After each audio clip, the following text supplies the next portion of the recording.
Hello students, SV children academy की online classes में आपका स्वागत है। एग्रीकल्चर केमिस्ट्री के अंदर हम लोग फर्टिलाइजर्स के बारे में पढ़ रहे हैं, उर्वरक क्या होते हैं और मृदा के अंदर उर्वरक जो है वो कैसे उसकी पोषक तत्वों की आपूर्ति करते हैं, ये हम पढ़ रहे थे। कल हमने नाइट्रोजन धारी उर्वरकों की बात करी थी, जिसके अंदर नाइट्रोजन की प्रचुर मात्रा होती है और जो मृदा के अंदर नाइट्रोजन की कमी को पूरा कर देते हैं। मतलब कि ऐसे उर्वरक जो मृदा में नाइट्रोजन की कमी को पूरा कर देते हैं उनको नाइट्रोजन धारी उर्वरक या नाइट्रोजनस फर्टिलाइजर कहा जाता है। और कल हमने नाइट्रोजन फर्टिलाइजर के बारे में पढ़ लिया था। आज हम बात करेंगे फॉस्फेटिक उर्वरकों के बारे में। फॉस्फेटिक उर्वरक वो होते हैं जो मृदा को फास्फोरस की आपूर्ति करते हैं, फास्फोरस की आपूर्ति करते हैं। और अगर मैं वर्गीकरण की बात करूं तो फॉस्फेटिक उर्वरक जो है वो 3 प्रकार के होते हैं। इनमें से कौन कौन से प्रकार हैं उनकी हम बात करेंगे। सबसे पहला जो इसका प्रकार है वो है जल विलेय फॉस्फेट युक्त उर्वरक। मतलब ऐसे फॉस्फेट उर्वरक जो कि जल के अंदर घुलनशील होते हैं। ठीक है, जल में घुलनशील होते हैं। तो इसमें जो एग्जांपल इसका उदाहरण है वो तो ये है, फास्फोरस जल विलेय मोनो कैल्शियम फास्फेट के रूप में होता है। इसके अंदर जो फॉस्फेट है वो मोनो कैल्शियम फॉस्फेट के रूप में उपलब्ध होता है। ठीक है, मतलब कि इसके अंदर जो भी फास्फोरस के ग्रुप उपस्थित हैं वो मोनो कैल्शियम फास्फेट के रूप में होंगे, जो कि जल के अंदर घुलनशील होता है। उदाहरण की बात करूं तो इसमें सिंगल सुपर फॉस्फेट आ जाएगा। सिंगल सुपर फॉस्फेट में ये तो आपने सुना होगा, ये उर्वरक जो है हमारे क्षेत्र में भी काम में आता है। Single super phosphate, triple super phosphate, mono ammonium phosphate और डाई अमोनियम फॉस्फेट। तो ये सारे उर्वरक जो हैं इसके अंदर फास्फोरिक ग्रुप जो है वो पाया जाता है। फॉस्फेट जो है इसके अंदर HPO4- इस रूप में पाया जाता है। ठीक है, HPO4- रूप में ये इसके अंदर उपस्थित होता है। तो चलिए, ये तो हुआ इसका पहला प्रकार जिसके अंदर हमने फास्फेटिक ग्रुप के पहले प्रकार को पढ़ा है। और पहला प्रकार क्या है इसमें कि ऐसा फास्फेट ग्रुप होगा जो जल के अंदर विलेय होगा। ठीक है, तो ये तो पहला प्रकार हो गया।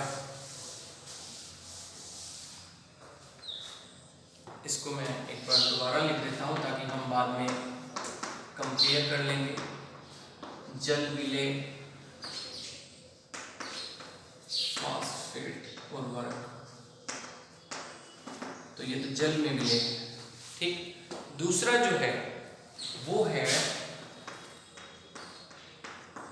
सिट्रिक अम्ल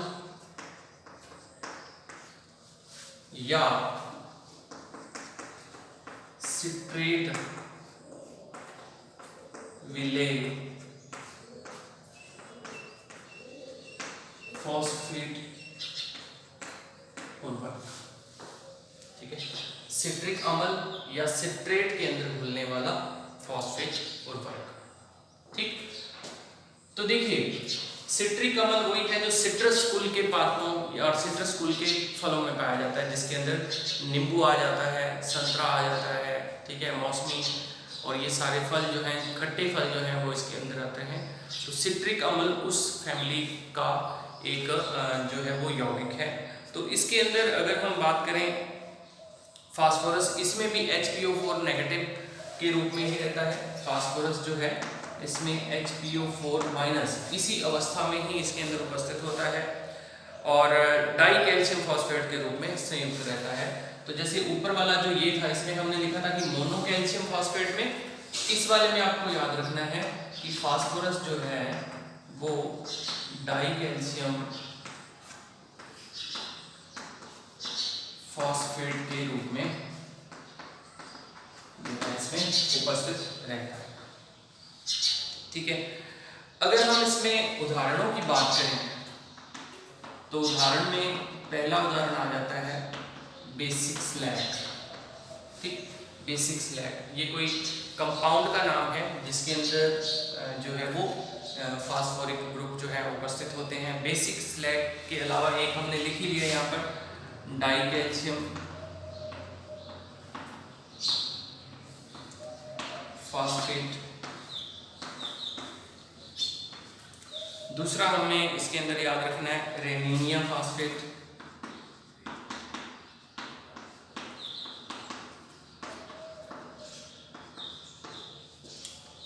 चौथा जो है इसके अंदर वो है हड्डियों का चूरा। ठीक है, हड्डियों का चूरा। तो ये सारे के सारे ऐसे यौगिक हैं जिसके अंदर फास्फेट जो है वो उपस्थित होता है और इनसे मृदा को फास्फोरस की आपूर्ति होती है।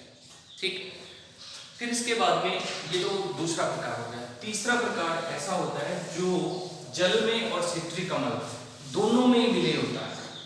ठीक है, तो तीसरा प्रकार जो होगा जल तथा सिट्रिक अम्ल दोनों में विलय, जल तथा सिट्रिक अम्ल दोनों में विलय, दोनों के अंदर ये विलय होता है। ठीक है, तो चलिए दोनों में अगर ये विलय है तो फिर इसके अंदर उदाहरण जो है इसके कौन कौन से होंगे। इसमें पहला आ जाएगा रॉक फास्फेट। रॉक फास्फेट जो है एक खनिज है जिसको कि खानों में से निकाला जाता है, माइंस में से निकाला जाता है। ठीक है, रॉक फास्फेट जो है वो भी दो प्रकार के इसके अंदर रहते हैं। उदयपुर रॉक फास्फेट, ये वहां निकलता है इसलिए ना, इसलिए शहर के नाम पे इसका नाम रखा हुआ है। और दूसरा हो जाएगा मसूरी रॉक फास्फेट। ओके, तो ये हो गया पहला। दूसरा इसमें वही हड्डी का चूरा हो जाएगा, हड्डी का चूरा हो जाएगा। और ठीक है, तीसरा इसी के अंदर एग्जाम्पल हो जाएगा वाष्पित हड्डी का चूरा। ठीक, तो ये इतने तीन प्रकार के जो हैं फास्फेटिक उर्वरक होते हैं जिनके अंदर फास्फोरस जो है वो फॉस्फेट समूह के रूप में उपस्थित होता है और जिससे मृदा को फास्फोरस की आपूर्ति होती है। ठीक है भाई, ये हमारा फास्फेटिक ग्रुप जो था वो यहाँ कंप्लीट हो जाता है। इसके बाद में हम पढ़ेंगे तीसरे प्रकार के उर्वरक जिनको कि हम कहते हैं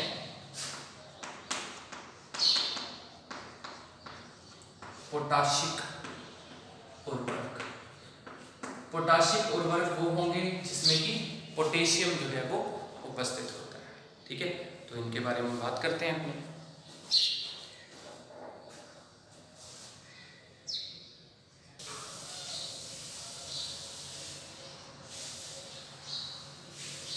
तो देखिए सेकंड जो है वो है पोटाशिक उर्वरक। पोटाशिक उर्वरक में आपको याद रखना है कि इसके अंदर पोटेशियम जो है वो इसमें पोषक तत्व के रूप में पाया जाता है।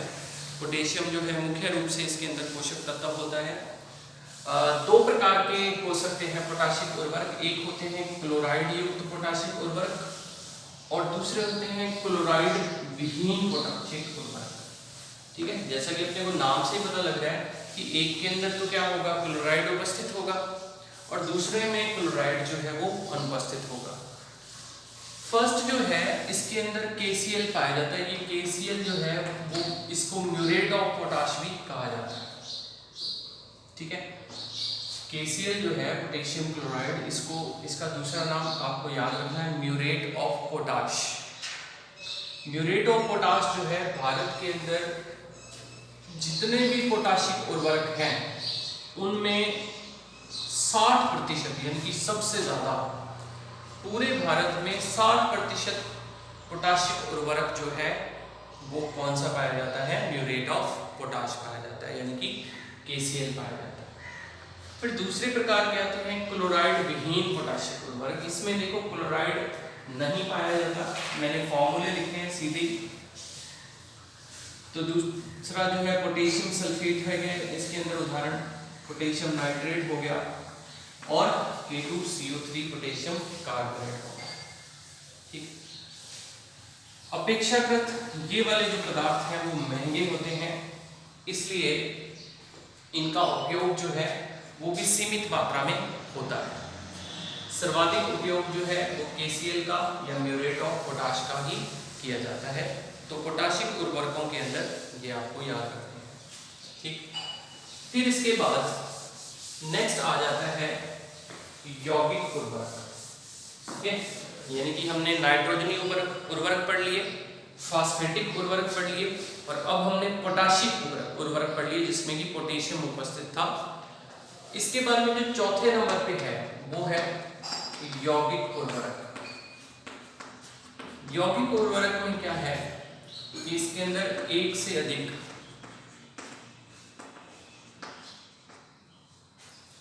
पोषक तत्व उपस्थित होते हैं, एक से अधिक पोषक तत्व उपस्थित होते हैं, ठीक है। एक से अधिक पोषक तत्व उपस्थित होने का मतलब ये है कि इसमें फास्फोरस भी हो सकता है, नाइट्रोजन भी हो सकता है, ठीक। जैसे एक एग्जांपल की अगर मैं बात करूं तो ये एग्जांपल है डाइअमोनियम फॉस्फेट का, ठीक। तो डाइअमोनियम फॉस्फेट, इसमें देखो आप डाइअमोनियम फॉस्फेट जिसको आप DAP बोलते हो ना, DAP, तो DAP का फॉर्मूला है ये डाइअमोनियम फॉस्फेट, जिसमें नाइट्रोजन भी उपस्थित है और फास्फोरस भी उपस्थित है। तो ऐसे करके ये एक यौगिक उर्वरक हो गया जिसके अंदर एक से ज्यादा प्रकार के पोषक तत्व उपलब्ध होते हैं। फिर उसके बाद में पांचवा जो है, पांचवा आ जाता है इसके अंदर एकल उर्वरक। एकल उर्वरक, ठीक है, जिसको कि हम सिंगल फर्टिलाइजर कहते हैं। तो सिंगल फर्टिलाइजर जो होगा उसमें क्या है कि उससे सिर्फ एक ही पोषक तत्व की आपूर्ति जो है वो फसलों को होती है, ठीक। जैसे इसके अंदर अगर हम उदाहरण की बात करें तो जैसे अभी आपने म्यूरेट ऑफ पोटाश लिखा था, म्यूरेट ऑफ पोटाश, तो इससे सिर्फ पोटेशियम की आपूर्ति होती है, ठीक। फिर आपने सिंगल सुपर फास्फेट पढ़ा, तो इससे क्या है, फास्फोरस की आपूर्ति होती है फास्फेट के रूप में। तो ये कुछ ऐसे उर्वरक हैं जो कि एकल उर्वरक कहलाते हैं, यानी कि जिनसे जो किसी एक ही तत्व की आपूर्ति जो है वो होती है, ठीक है भाई।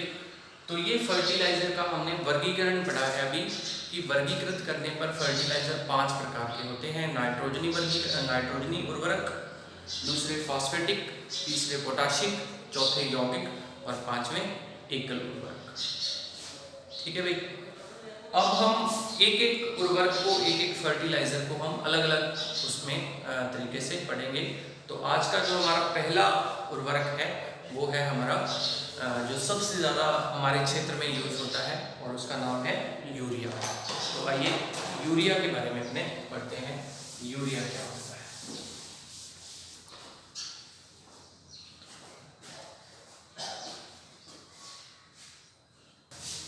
तो देखो भाई, यूरिया जो है किसानों द्वारा सर्वाधिक उपयोग में लाया जाने वाला कंपाउंड है। सबसे ज़्यादा उपयोग में लाया जाने वाला फर्टिलाइजर जो है भारत के अंदर वो यूरिया है। अगर इसके रासायनिक सूत्र की बात करें तो ये होता है NH2CO NH2, NH2CO NH2। और अगर इसका आपसे IUPAC नाम पूछ लिया जाए तो ये आपको ध्यान रखना है कि यूरिया का IUPAC नाम जो है वो अमीनो मैथिनेमाइड होता है।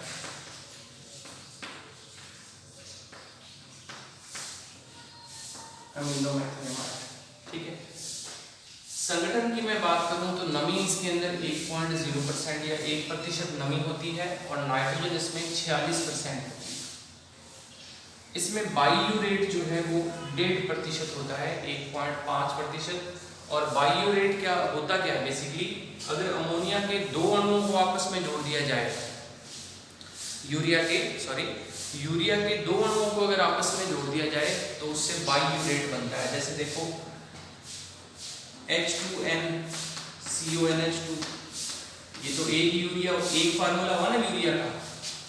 फिर दूसरा HNH2, ये इसको ध्यान से देखो, मैंने NH2 लिखा है यहाँ पर, उसको थोड़ा अलग रूप में लिख दिया, लिखा है NH2। इसको हम ऐसे कर देते हैं, माइनस क्या हो जाएगा, NH3 हो जाएगा।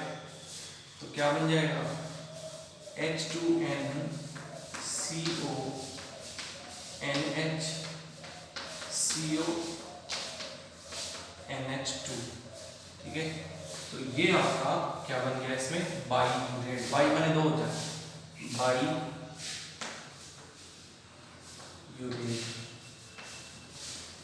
ठीक है। इसकी मात्रा जो है वो 1.5% तक जो है वो यूरिया में होती है, और अगर इसकी मात्रा 2% से ज्यादा हो जाए यूरिया में तो ये फिर पादपों के लिए विषैला प्रभाव दर्शाने लगता है, ठीक है। तो ये तो इसके संगठन की बात हो गई कि संगठन क्या होता है। अब अगर हम इसके गुणों की बात करें तो गुणों में देखो भाई, यूरिया तो सबने देखी हुई है, कैसा होता है, सफेद दानेदार, सफेद दानेदार है। दानेदार को रसायन विज्ञान की भाषा में क्रिस्टलीय बोला जाता है, सफेद क्रिस्टलीय पदार्थ है, ठीक। नमी को ग्रहण करता है, नमी को तुरंत ग्रहण कर लेता है। 46% इसके अंदर क्या होती है, नाइट्रोजन होती है। तो ये इसका गुण है 40% नाइट्रोजन, यानी कि सर्वाधिक नाइट्रोजन जो है वो उपलब्ध कराता है। फिर इसके अलावा जल के अंदर शीघ्र घुलनशील है ना, जल में शीघ्र घुलनशील है। मतलब ये हुआ कि जब यूरिया जो खाद दी जाती है तो वो पानी में घुलनशील होकर भी पादपों को तुरंत उपलब्ध हो जाती है, ठीक है। तो इस तरीके से ये इसके गुण हो गए हैं, और इसके अलावा इसका संगठन जो है वो मैंने आपको बता दिया है। अब हम इसकी अभिक्रियाओं की बात करेंगे कि यूरिया जो है जब फसलों में दी जाती है तो इसके अंदर कौन कौन सी अभिक्रिया इसके अंदर होती है। तो देखो, मृदा में अभिक्रिया, देखो भाई ये है यूरिया, और मृदा में वाटर के साथ ये रिएक्ट करके, वाटर के साथ रिएक्ट होकर और ये बना लेती है अमोनियम कार्बोनेट, ठीक है। अमोनियम कार्बोनेट बनाती है, और यहाँ पर एक एंजाइम होता है यूरिएज, वो इस काम में इसकी सहायता करता है। अमोनियम कार्बोनेट का फार्मूला होता है NH4CO3, इसको बोला जाता है अमोनियम कार्बोनेट, ठीक। अमोनियम कार्बोनेट का निर्माण हो जाता है इस प्रकार से, और अमोनियम कार्बोनेट जो है बाद में फिर आगे फिर टूट जाता है।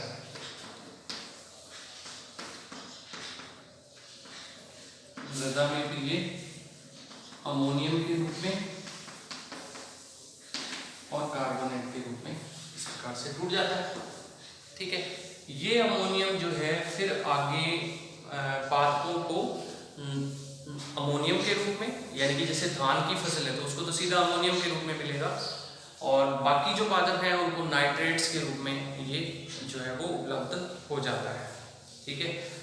यूरिया से प्राप्त अमोनियम आयन का उपयोग जो है वो कुछ भागों द्वारा तो वैसे सीधा अवशोषित हो जाता है, जैसे कि धान की फसल में आपको बता रहा हूँ, धान की फसल में सीधा अमोनियम ही जो है वो पादप को प्राप्त होता है। इसके अलावा फिर अमोनियम जो है इसका नाइट्रीकरण हो जाता है, और ये नाइट्रेट के रूप में पादपों को प्राप्त होता है। अमोनियम जो है सूक्ष्म जीवों द्वारा ऑक्सीकृत होकर नाइट्रेट में बदलकर और पादपों को प्राप्त हो जाता है, ठीक है भाई। तो ये तो इसके उपयोग हो गए हैं। और यूरिया जो है जैसे जैसे, क्योंकि इसका उपयोग लगातार बढ़ता जा रहा है तो इसकी वजह से मृदा की जो पीएच है वो भी बढ़ती जा रही है, क्षारीय प्रवृत्ति का होता है इस वजह से। तो पीएच जो है